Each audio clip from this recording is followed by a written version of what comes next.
पहले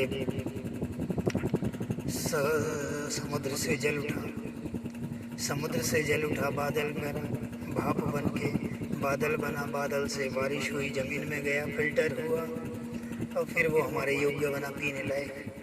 तो ये ध्यान करना है।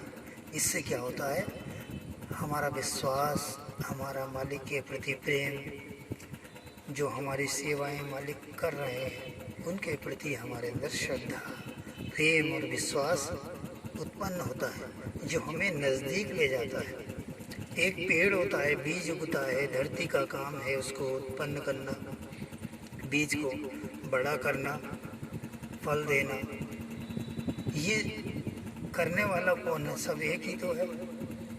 अल्लाह कहे, कृष्ण कहे, राम कहें या परमेश्वर परमात्मा ब्रह्म कहें, कुछ भी कहें, खुदा कहें, रब कहें, गॉड कहें, एक ही तो है, दूसरा तो है नहीं संसार के अंदर। तो अब एक की तरफ को भागते नहीं, अनेकों बना लिए, अनेकों के पीछे हैं। तो वहाँ से परिणाम की चिंता, परिणाम का विचार उत्पन्न होता ही नहीं, जो आप करते चले आ रहे हैं, जो आदत बना लिया। कीमती समय उस आहत हुई अवस्था में उत्पन्न आदत के कारण समाप्त कर नुकसान का कारण बना रहा है। इंसान मैं व्यर्थ नहीं बोलता, झूठ ही सत्य की कमी को महसूस नहीं होने देता।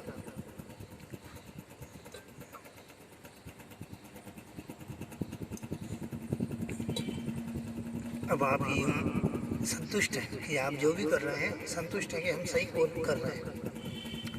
अब यही तो कहा है कि झूठ सत्य की कमी को महसूस नहीं होने देता, वो पूरा है, खा जाएगा सारा समय, वो सत्य तक पहुंचने ही नहीं देगा। झूठ का तो काम ही है, माया का तो काम ये है कि मायापति तक ना पहुंचने दे। झूठ का काम बात एक ही है, माया ही झूठ है, झूठ ही माया। तो ये जीव को नहीं पहुंचने देना चाहती आत्मा तक, क्योंकि सत्य का अंश आत्मा है। इसलिए जीव को ये नहीं पहुंचने देना चाहती और अपने में उलझाए रखती है। कीमती समय को समाप्त कर रही होती है, अपना विस्तार करा रही होती है उस जीव से शरीर के द्वारा। ये तो बहुत परमधाम स्टेशन में 50 बार ये संदेश आया है। संदेश इसके एक नहीं है, और जहाँ तक मैं समझता हूँ शायद 50,000 से ऊपर है, लेकिन सबका लक्ष्य एक ही है कि आप अपने जीवन का लक्ष्य पूरा करें। जीवन का लक्ष्य जो अनंत युगों से चलता हुआ आ रहा है, वो मनुष्य शरीर में रहकर पूरा हो सकता है यदि आप चाहें तो। और आज तो ख़ास तौर से हो जाएगा, क्योंकि आज तो स्वयं संसार के मालिक की आवाज़ है। इससे पहले पता नहीं किसी युग में आई हो ना आई हो, वरना तो काम चल रहा था किताबों से और तरीक़ों से, लेकिन शायद जो चले गए वो बता नहीं सकते कहाँ हैं, और जिन्होंने अनुभव किए होंगे तो उन्हें वो अनुभव नहीं हुए होंगे जो एक सत्य से होने चाहिए, जीव शरीर को नहीं। तो आइए यहाँ देखते हैं कि सत्य की, झूठ ही सत्य की कमी को महसूस नहीं होने देता। झूठ में अर्थात मेरी माया में उलझा हुआ जीव झूठ में रहकर अर्थात मेरी माया में संतुष्ट तो हो सकता है, लेकिन सत्य की ओर बढ़ने वाला जीव झूठ से नहीं सत्य से ही संतुष्ट होता है।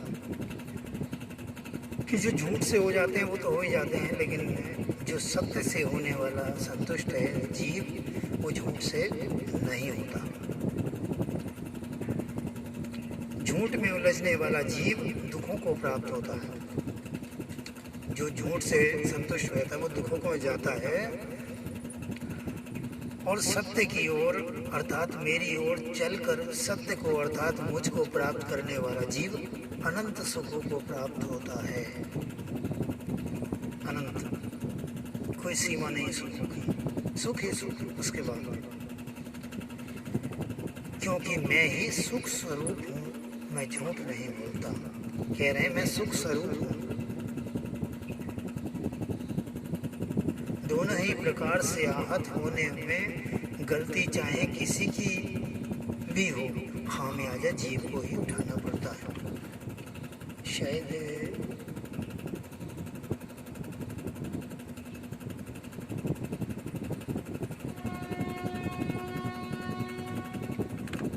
दोनों ही प्रकार से आहत होने में, यानी कि जो झूठ से संतुष्ट होता है, तो इस प्रकार से जो एक झूठ से संतुष्ट होना भी एक आहत है। और वहाँ पर जो आहत किया गया था, आपको समझाया गया था कि आप जिसका मालिक का खाते हो उसका कुछ भक्ति भाव भजन कर लिया करो। तो इस प्रकार से दोनों ही प्रकार से आहत होने में गलती चाहे किसी की भी हो, खामियाजा आपको अर्थात जीव को ही उठाना भुगतना पड़ता है, यदि जीव किसी के द्वारा आहत होने से पहले ही चेतन हो जाए।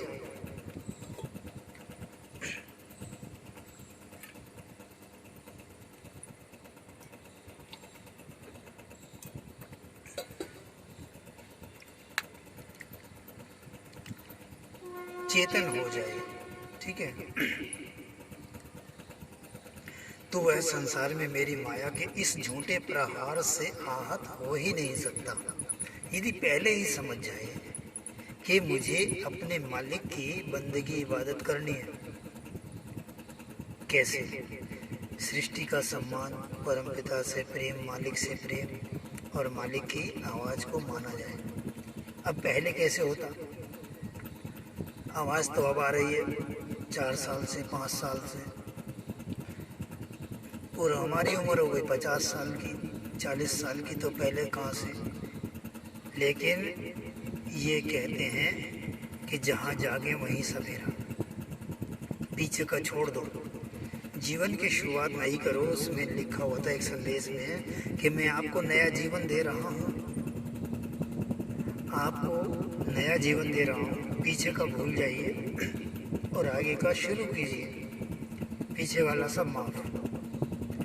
और इसलिए परमधाम स्टेशन की जितने भी फ्रेंड रिक्वेस्ट जाती है, मैंने देखा है, वो नहीं देखते बच्चा है, ये जवान है, ये बूढ़ा है, ये कौन है, क्या है, कैसा, वो कुछ नहीं देखते हैं। वो केवल ये देखते हैं कि यहाँ पर जो फ्रेंड रिक्वेस्ट के लिए जो ये चैनल बना हुआ है भेजने के लिए, इस पे भेज दो, कोई भी हो, वो किसी के लिए कोई भी होगा, लेकिन परमधाम स्टेशन के लिए वो परमपिता का बच्चा है, ठीक है। इसलिए इसको निष्पक्ष बोला गया है, निर्लेप इसलिए बोला गया है क्योंकि ये आप में लिप्त नहीं है, आपसे मिलता नहीं जुलता नहीं। 4-5 साल हो गए, संदेश आते आते किसी से नहीं मिलता, कोई बात करता है तो सीधा परमधाम स्टेशन की लाइन दिखा देता है कि इसकी टाइम लाइन पे उतरिए, आपका काम हो जाएगा। जो आपकी इच्छाएं हैं, जिज्ञासाएं हैं, जो आपके प्रश्न हैं इस रास्ते पर, वो सब पूरे हो जाएंगे अपने आप ही अंदर बैठकर संसार के मालिक आपको समझा देंगे, अगर आप चाहते हैं तो, अंदर से चाहते हैं, परीक्षा नहीं, ठीक है। तो ये सब दिया है। तो यदि जीव किसी के द्वारा आहत होने से पहले ही चेतन हो जाए तो वह संसार में मेरी माया के इस झूठे प्रहार से आहत हो ही नहीं सकता, ठीक है। अब जैसे बच्चे चुने जा रहे हैं तो बच्चों को जोड़ा जा रहा है, अपने संदेशों से मालिक जोड़ रहे हैं कि जब इसको अभी पता चल जाएगा तो ये आहत होने से माया से बच जाएगा, फिर इस पे झूठ का असर नहीं होगा, संसार की माया का असर नहीं होगा। जो दुनिया आहत कर रही है कि तुझे अपने मालिक की बंदगी, पूजा पाठ करनी चाहिए, तुझे इबादत करनी चाहिए, तुझे रोजे रखने चाहिए, तुझे व्रत रखने चाहिए, तुझे माला जपनी चाहिए, तुझे नमाजें पढ़नी चाहिए, तुझे ग्रंथ पढ़ने चाहिए, जब एक को सत्य मिल जाता है, जो सबका सार मिल जाता है, तो वो फिर आहत नहीं होता, ठीक है। तो इसीलिए कहा है कि तो वह संसार में मेरी माया के इस झूठे प्रहार से आहत नहीं हो सकता, स्वस्थ जीव ही मुझ तक पहुंच सकता है। यानी कि जो घायल नहीं है इन चीज़ों से, वो मुझ तक पहुंच सकता है। आप पहले से ही चेतन होते तो आहत ही ना होते। पहले से आप अगर जागे हुए होते, मेरी समझ होती, तो आप आहत नहीं होते। लेकिन संसार ने आपको गुमराह किया है, कहा है कि मुझे देखा नहीं जा सकता, मुझे जाना नहीं जा सकता, मुझे अनुभव नहीं किया जा सकता। इसलिए आप आराम से फंस जाते हैं इस जाल में, माया के आहत हो जाते हैं। ठीक है, तो कहा है आप पहले से ही चेतन होते तो आहत ही नहीं होते। मेरे दिव्य संदेशों के माध्यम से आज चेतन हुआ जा सकता है। ठीक है, यदि नहीं होते, मेरे दिव्य संदेशों के माध्यम से भी चेतन नहीं होते, तो मेरे दिव्य संदेशों के माध्यम से आज चेतन हुआ जा सकता है। जहाँ जागे वहीं सवेरा। यदि अब भी चेतन नहीं हुए तो अपने अनंत जीवन की यात्रा में शरीरों का बोझ लेकर जीव ही आहत होता चला जाएगा। अब ये जीव आहत होता ना, जब किसी बकरे को, सुअर को काटा जाता है, किसी को भी काटा जाता है, शरीर को तो जीव ही तो होता है। तो उसके जीव को जब चोट पहुंचाई जाएगी तो अपने अनंत जीवन में शरीरों का बोझ, एक तो शरीरों का बोझ जीव पर पड़ा हुआ है कि इसको लेकर चल भाई तू अपनी यात्रा में, तेरी तो अनंत यात्रा है, तूने 100 वर्ष शरीर में ही रह के चल, इसका भी बोझ उठा ले, इस पे सारे आने वाले संकट तेरे हवाले। अभी किसी ने थप्पड़ मार दिया तो दर्द हो गया, घूंसा मार दिया, चक्कू मार दिया, तो जीव को तकलीफ, शरीर को नहीं होती है। परमधाम स्टेशन ने बहुत बार समझाया, शरीर को तकलीफ नहीं होती। शरीर को तो जला देते हैं, दफना देते हैं, कोई तकलीफ होती है क्या? नहीं होती ना। जीव को होती है। जो इस शरीर में आज इस पे गंडासा चलेगा तो शरीर को, तो जीव को होगी। शरीर पर तो चल गया, बकरे के चला दो, बकरे को, मरे हुए को काट दो, जला दो, कुछ होता है क्या? नहीं होता ना। जीव को होता है, जीव उसमें होता है। और आज के तो संदेश में कहा है कि किसी भी जानवर को सताने से पहले, मारने से पहले, काटने से पहले समझ लो मेरी उपस्थिति है, मेरी ही उपस्थिति है उसके अंदर, मैं ही उस रूप में आपकी सेवा कर रहा हूँ। जीव अपने कर्मों का फल भोग रहा है। ठीक है, अब आप उसकी सेवा को छीन लेते हैं तो आप जाने भाई, ठीक है, भुगतना पड़ेगा। माफ़ी तो है नहीं, 1% माफ़ी नहीं है, बल्कि 10 गुना भुगतना पड़ता है। जब 10 गुना, एक दाने का 10 गुना आप ले लेते हो, गेहूं का दाना एक बोओगे ना, 10 गुना मिलता है, तो जो बोया है वो 10 गुना मिलना ही मिलना है। एक बार काटा है तो 100 बार, 10 बार कटना। जीव को मतलब उस कटने का दुख भोगना ही भोगना है। ठीक है, तो इससे बच नहीं सकता कोई, मैं क्यों ना हूँ। मैं अगर किसी जीव को एक बार काट दूँ, शरीर को किसी जीव के, तो उसको तो एक बार दुख होगा, लेकिन मुझे अब 10 बार उस अपने शरीर के कटने का दुख भुगतना होगा। ये नियम, इसी नियम के तहत आपको एक दाने की एवज में 10 दाने प्राप्त होते हैं। अगर ये नियम समाप्त हो गया तो एक दाना खाक में मिलके कुछ हाथ नहीं आने वाला। ठीक है, तो ये नियम है संसार का, संसार के मालिक का, जिनका ये परमधाम स्टेशन है। तो आइए आगे पढ़ते हैं क्या है। तो इसी कारण दुखों को जीव प्राप्त होता चला जाएगा शरीरों का बोझ लेकर। ठीक है, अब आप स्वयं ही विचार करें, इतना सब कुछ आप तक पहुंचने पर भी आज गलती किसकी मानी जाएगी? कह रहे हैं मैं इतनी समझ दे रहा हूँ।